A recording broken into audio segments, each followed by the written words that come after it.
Hi friends, నమస్తే, good morning. ఎలా ఉన్నారు? బాగున్నారండి. ఈరోజు చేపలు వచ్చిన పొద్దున మేము లెక్క ముందే సరే చేపలు తీసుకున్నారండి. పిల్లలు చేపలు అంటారు. పిల్లలు అయితే సస్తా బత్త కూర చేస్తాను చేశాక పండమ్మ ఇలా చేపల కూర అంటారండి. కూర అయితే ఒక ముక్క కూడా తిన్నారండి పిల్లలు. ఇగోండి మేము చూడండి ఈ విధంగా తీసుకున్నామండి. తీసుకొని బాగు చేయించానండి. పొద్దున ఈ రోజు చేయనిక బాబుని చేయమంటే ఈరోజు నా కొడుకే చేశాడండి. ఇప్పుడు మా తమ్ముడు చేస్తాడు. వాడి ఖాళీ లేక నా కొడుకు చేశాడు ఈరోజు. ఇదిగోండి ఈ విధంగా చేశాడు. చక్కగా నేను ఉప్పు వేసి చక్కగా నీట్గా కానీ గిన్నెలో పెట్టి ఫ్రిడ్జ్లో పెట్టానండి కాసేపు.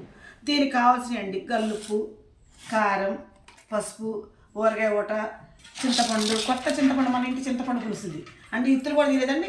కాయలుగా ఒలిసేసి ఫ్రెష్గా వేసుకొచ్చామండి ఇప్పుడే. ఇదిగోండి ఇది అల్లం, వెల్లుల్లి, ఉల్లిపాయలు, పచ్చిమిరకాయలు, జీలకర్ర వేసేస్తామండి. ఎంత వేసి పెట్టాను. మా పాప నాకేం చూసి నవ్వుతా ఉంది, మా పిన్ని కంగారు పడతా ఉంది, నవ్వుతా ఉందండి. ఇప్పుడు మనం దీన్ని కలిపేసుకుందామండి.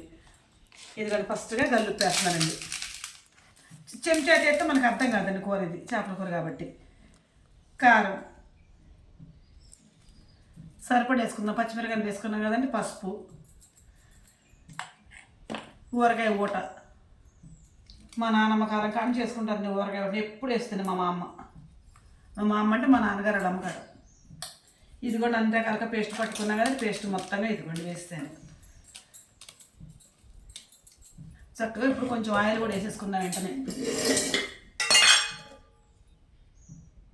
అదిగోండి ఆయిల్ చక్కగా. ఇది మొత్తంగా ఇప్పుడు ముక్కలు పట్టించాలండి. మొత్తం కారం, పసుపు, ఉప్పు, నూనె, ఈ పేస్ట్ మొత్తంగా మంచిగా ఇది మొత్తం కలర్ తిప్పేసుకొని కలుపుకోవాలండి. ఊరగాయ ఊట ఇదంతా ఇట్లా కలుపుకోవాలండి మొత్తం కలిసేటట్టుగా.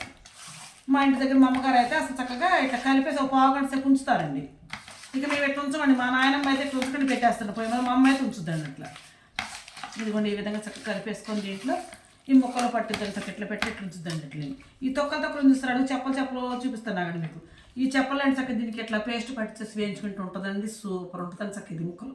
కాదు ఈ ముళ్ళు లేకుండా పిల్లలకి వేద్దాం చెప్పి ఇట్లా ముళ్ళు లేకుండా కోసారండి. మనం చేసాగానే మన నేనే తినేసానండి అట్లా. ఈ ముళ్ళే అదేంటి పిన్ని ముళ్ళేనా ఒక పిన్ని పిల్లలకి ఏ పిన్ని అందండి. అమ్మ దుర్గా నా తినబుద్ది ఇంద్రా నేను తినేసి అన్నది చెప్పండి. చాలా టేస్ట్ ఉందండి. చక్క భలే ఉందండి. అసలు ముళ్ళు లేవు కదండి. అసలు 2 ముక్కలుగా రొట్టె పెట్టేసుకున్నానండి. ఇప్పుడు చక్కగా మనం దీన్ని చింతపండు పిసి వేసుకొని పోసేసుకుందాం. కొత్త చింతపండు అంటే మన ఇంటి చింతపండు చూసుకోండి. చక్క గింజలతోనే ఉంది. కొత్త పండు ఈరోజు మనం వేస్తాము. ఈరోజు వారం కూడా మంచిదని చక్కగా మంగళవారం స్టార్ట్ చేసామండి. చక్కగా వేసుకోవడానికి కూడా చింతకాయలు వలటానికైనా కోసుకోవటానికైనా వారాలు పాటిస్తారండి మా ఇంట్లో.